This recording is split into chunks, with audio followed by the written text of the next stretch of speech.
یہ وہی صحابہ ہیں, یہ وہی حضرت عمر ہیں جو زمانہ جاہلیت میں بڑے ظالم سمجھے جاتے تھے, بڑے سخت, مگر اسلام لانے کے بعد جب حکومت ہاتھ میں آتی ہے 22 لاکھ مربع میل کے حاکم بنتے ہیں, تو بوری پہ راشن ڈال کے گلیوں میں گشت کر رہے ہیں کہ کوئی بھوکا سو گیا تو قیامت کے دن میرا گریبان نہ پکڑا جائے گا. ان کو پتا ہے کہ مجھے اللہ نے پیدا کیا تو اللہ مجھ سے اس بارے میں حساب لے گا. ان کو پتا ہی ہے کہ اللہ پوچھے گا. کیسا زبردست واقعہ حضرت عمر کا کہ ایک گھر میں گزرے تو آواز آئی نا رونے کی. پتہ یہ چلا کہ ایک عورت کے ہاں بچے کی ولادت ہونے والی ہے, پریشان ہے, تو دائی کا انتظام کیا اس کے لیے. گھر میں قحط پڑا ہوا ہے, بھوک سے بچے رو رہے ہیں. تو حضرت عمر رضی اللہ تعالیٰ عنہ گئے اور بورے پہ جو ہے نا راشن اور کھانا وانا لے کر گئے. تو مجھے یہ جب پورا واقعہ میں سنتا ہوں, مجھے اتنا میں جذباتی نہیں ہوتا, لیکن اس واقعے کا جو آخری جز ہے نا وہ انسان کو جذباتی بنا دیتا ہے. یہاں تک بھی ہو گیا بھائی ٹھیک ہے, کسی کو بھوکا دیکھا تو اپنی جو ہے نا وہ اپنے کندھے پہ بوری رکھ کے کھانا رکھ کے, خلی امیر المومنین 22 لاکھ مربع میل کا حاکم, اتنا بڑا, اور جس کے روم اور فارس کی سلطنتیں کانپتی ہیں اس کا نام سن کے, گھبراتی ہیں کہ یار بہت طاقتور ہے. یہ پورا واقعہ بڑا دلچسپ ہے. ان کے لیے کھانا پینا لے کر گئے, تو جب کھانا لگایا نا تو حضرت عمر کے خادم نے کہا چلیں بس دے دیا کھانا. انہوں نے فرمایا نہیں. کیسا اللہ نے دل بنایا نا. انہوں نے, حضرت عمر نے فرمایا میں نے ان کو بھوک سے روتے ہوئے دیکھا ہے, اب میں ان کو کھانا کھاتے ہوئے بھی دیکھنا چاہتا ہوں. کچھ کھانے, حالانکہ خود تھوڑی کھا رہے ہیں وہاں کھڑے ہو کر, کھاتا ہوا دیکھنا چاہتا ہوں. خوش ہو رہے ہیں غریب کو کھاتا ہوا دیکھ کر. کیسے سخت دل تھے, اور اللہ نے کیسا نرم دل بنا دی. بھائی کھانا پہنچا دیا نا بس اب چلیں. نا نا نا نا بھائی, کھانا پہنچا کے کیسے چلے جائیں, اب ان کو کھاتا ہوا تھوڑی دیر, کچھ دیر کھاتا ہوا دیکھ کے خوش تو ہونے دو. حضرت عمر کو کھانا کھانے سے اتنی خوشی نہیں ہوتی جتنا ان کو کھاتے ہوئے دیکھ کر خوش ہو رہے ہیں. تو یہ کوئی پاور تھی, کوئی کیا نبی صلی اللہ علیہ وسلم نے حضرت عمر کے سر پہ تلوار رکھ کے یہ سکھایا تھا ان کو کہ تم ایسے حکومت کرنا ہے, یا کوئی اس وقت اقوام متحدہ بنی ہوئی تھی کہ جو ممالک اپنی رعایا کا خیال نہیں کر رہے تو اقوام عدالت میں یا بین الاقوامی عدالت میں ان کے خلاف کیس ہو جائے گا, کوئی تھا ایسا؟ یا حضرت عمر کو یہ ڈر تھا کہ اگر میں نے ایسا نہیں کیا تو رعایا میرے خلاف کھڑی ہو جائے گی؟ وہ تو ایسی پاورفل حکومت, کوئی بغاوت کا دور دور تک بھی خطرہ نہیں تھا. اللہ کا خوف, اللہ کا خوف کہ جس خدا نے مجھے حکومت دی ہے, ایحسب الانسان ان یترک سدی, اللہ نے قرآن میں کہہ دیا ہے کہ تم یہ مت سمجھو کہ بیکار چھوڑ دیے جاؤ گے. ہر عمل کی ریزن بیان کرنی پڑے گی کہ اے عمر, اگر آپ کی رعایا میں ایک گھر بھوکا تھا آپ کو پتہ نہیں چلا تو اس کی ریزن بیان کریں کہ آپ کو پتہ کیوں نہیں چلا, اور اگر آپ کو پتہ چل گیا تو اس کے گھر میں کھانا پہنچانے کا انتظام کیوں نہیں ہوا. یہ بھی ایک عمل ہے نا, اس عمل کا جواب دیں. حضرت عمر کے پاس اس کا جواب نہ ہوتا, اس لیے کندھے پہ راشن ڈال کے لے کے جا رہے ہیں. آپ حکمرانوں کو برا بلا کہتے رہو, یہ ایسے یہ ویسے, یہ یوں یہ یوں, تو بھائی وہ بھی اور ہم سب ایک ہی جیسے ہیں. ہم کون سا اپنی ذمہ داری پوری کر رہے ہیں؟ آج مثالیں دی جاتی ہیں, حکمرانوں کو شرمندہ کیا جاتا ہے حضرت عمر کی مثالیں دے کے, دیکھو وہ ایسے تھے تم ایسے, وہ ایسے تھے تم ایسے. ٹھیک ہے, جب آپ کو کسی حاکم سے ملاقات کا موقع ملے تو آپ شرمندہ کریں, لیکن ہم اپنے گریبان میں بھی تو جھانک کے دیکھیں. صبح سے لے کے رات تک, رات سے لے کے صبح تک, کیا ہمارا ہر عمل ایسا ہے کہ ہم اس کی, اللہ ہم سے وجہ پوچھے تو ہم وجہ بیان کر سکیں کہ اللہ اس وجہ سے میں نے ایسا کیا ہے؟ بہت سارے کام ہمارے غلط ہو رہے ہیں. حضرت عمر رضی اللہ تعالی عنہ احترام بڑے کیا کرتے تھے. آج تھوڑا سا کوئی عہدہ مل جائے نا تو انسان اپنی اوقات بھول جاتا. تکبر, اس لیے کہ وہ اس کو اللہ کی طرف سے بھیک نہیں سمجھتا. جس کو کوئی چیز بھیک میں ملی ہوتی ہے تو وہ کبھی بھی اتراتا نہیں ہے. دیکھو آپ کے پاس کچھ بھی نہیں تھا پہننے کے لیے, بھکاری بن کے کسی کے در پہ گئے, سیٹھ صاحب نے آپ کو ایک ٹائی دے دی, 3 پیس سوٹ دے دیا, بنیان دے دیا ہے بھائی, اور شیمپو دے دیا کہ نہا لو.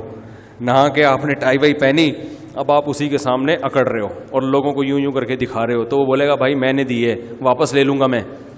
تو جو چیز بھیک میں ملی ہوتی ہے انسان اس پہ اکڑتا نہیں, اور جو اپنے پیسوں سے خریدی ہوتی ہے اس پہ اکڑتا ہے. خود گئے طارق روڈ میں شاپنگ کی آپ نے, اپنی تنخواہ میں سے, آپ کو تنخواہ ملی تھی, اچھی تنخواہ ہے آپ کی, وہاں سے 3 پیس سوٹ ٹائی پہن کے آئے, اپنی گاڑی میں بیٹھے, پھر آپ ایسے ایسے کر کے گھوم رہے ہیں, کوئی شرمندہ نہیں کرے گا آپ کو, بولے گا بھائی السلام علیکم, اللہ نے آپ کو دیا ہے. تو اللہ کہہ رہے ہیں یہ جو تمہاری اپنی چیزیں یہ بھی اپنی نہیں ہے, یہ سب میں نے دی ہیں. یہ جو تنخواہ آپ کو مل رہی ہے یہ تنخواہ کہاں سے آ رہی ہے؟ یہ جو آپ کی کمپنی کی ارننگ ہے یہ تو قدرت کی پیداوار ہے نا, جو اللہ پیدا کر رہا ہے. کپاس اللہ نے پیدا کی, اس سے کپڑا بنتا ہے, تو آپ ٹیکسٹائل مل میں جاب کر کے تنخواہ لے رہے ہوتے ہو, یہ تو سب اللہ کی طرف سے بھیک ہے. آپ شوگر مل میں مینیجر لگ گئے بھائی, تو شوگر پیدا کون کر رہا ہے؟ یہ گنے اللہ پیدا کر رہا ہے, آسمان سے پانی برستا ہے اور وہ میٹھے لکڑیاں پیدا ہو جاتی ہیں, اس سے میٹھی میٹھی لکڑیاں پیدا ہو جاتی ہیں شہد جیسی, اس سے رس نکلتا ہے. ایک بارش ہے جو دنیا کی ہر چیز پیدا کر رہی ہے, ایک پانی ہے جو دنیا کی ہر چیز پیدا کر, تبھی پانی بند, سب کچھ ختم. تو یہ سب چیزیں بھیک میں ملی ہیں, تو حکومت بھی کس میں ملی ہے؟ بھیک میں. تو حضرت عمر جانتے تھے کہ مجھے جو حکومت ملی ہے کس میں؟ اللہ نے بھیک میں دی ہے, یہ میرا کمال نہیں ہے. تو لہذا بڑوں کا احترام کرتے تھے. حضرت خولہ بنت ثعلبہ رضی اللہ تعالیٰ عنہ کا بڑا دلچسپ واقعہ ہے. حضرت خولہ بنت ثعلبہ جو تھیں, ان کے شوہر نے ان سے زہار کیا. زہار کہتے ہیں کہ انتی علیہ کظہر امی, بیوی کو اپنے ماں کے کسی محترم عضو سے تشبیہ دے دینا کہ تم مجھ پر ایسے ہو جیسے میری ماں کی طرح ہو. تو عرب میں یہ الفاظ طلاق کے سمجھے جاتے تھے. تو جب ان کے شوہر نے یہ الفاظ کہے تو یہ پریشان ہو گئے کہ طلاق ہوئی ہے کہ نہیں ہوئی ہے. نبی صلی اللہ علیہ وسلم کے پاس آئیں, فتح مکہ کے بعد کا واقعہ یہ. عرض کیا یا رسول اللہ, کیا میں اپنے شوہر پہ حرام ہو گئی؟ آپ نے فرمایا حرام ہو گئی.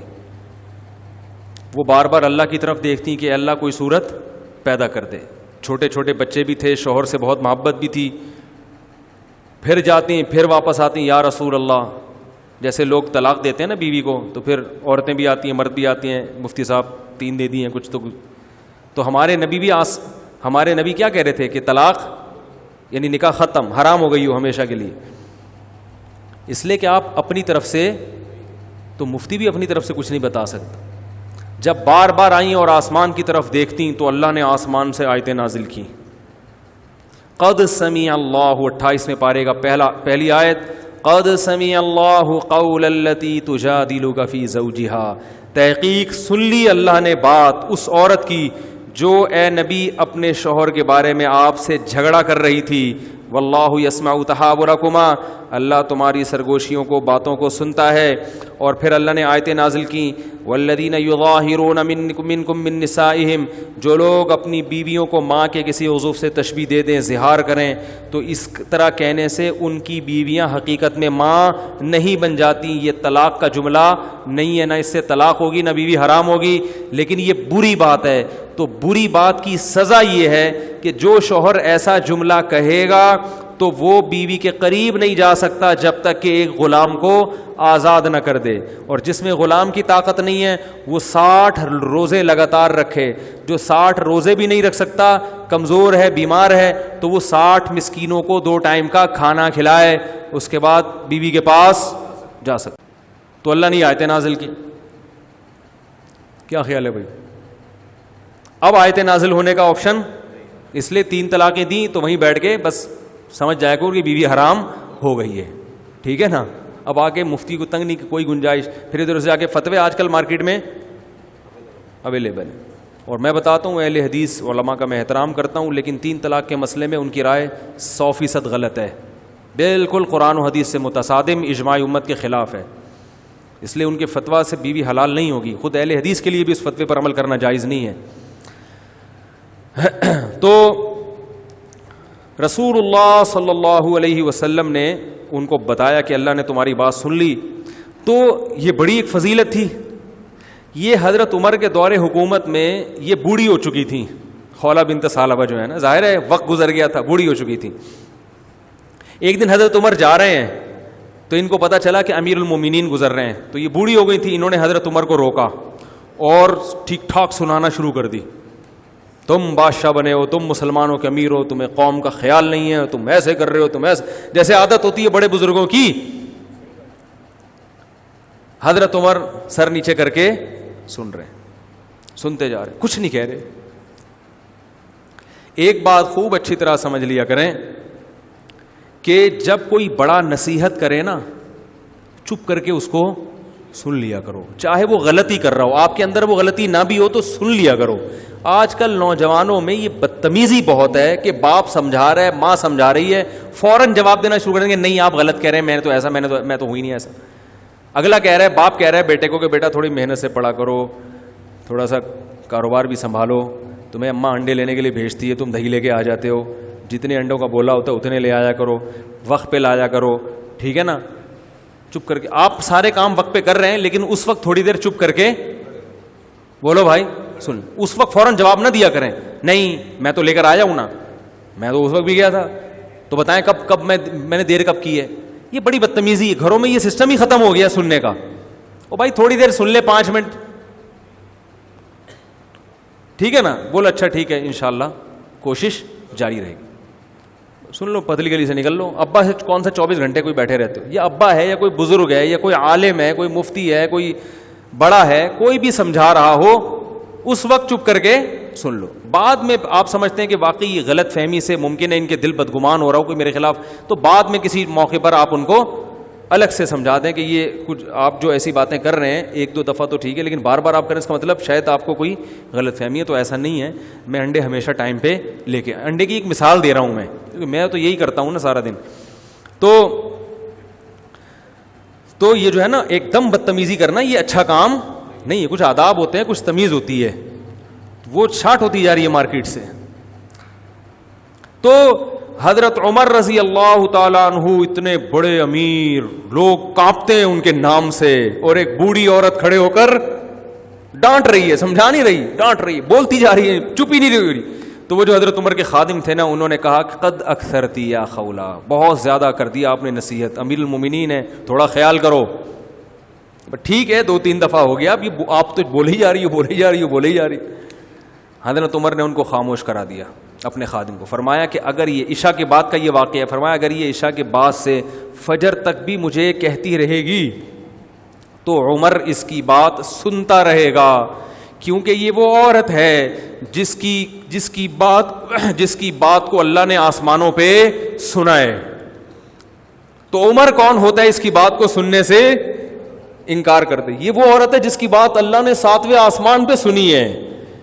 یہ آئی تھی نا نبی کے پاس گنجائش پیدا کریں, تو قد سمع اللہ نے آیتیں نازل کی, اللہ نے سن لی اس عورت کی بات جو اپنے شوہر کے بارے میں آپ سے جھگڑ رہی تھی.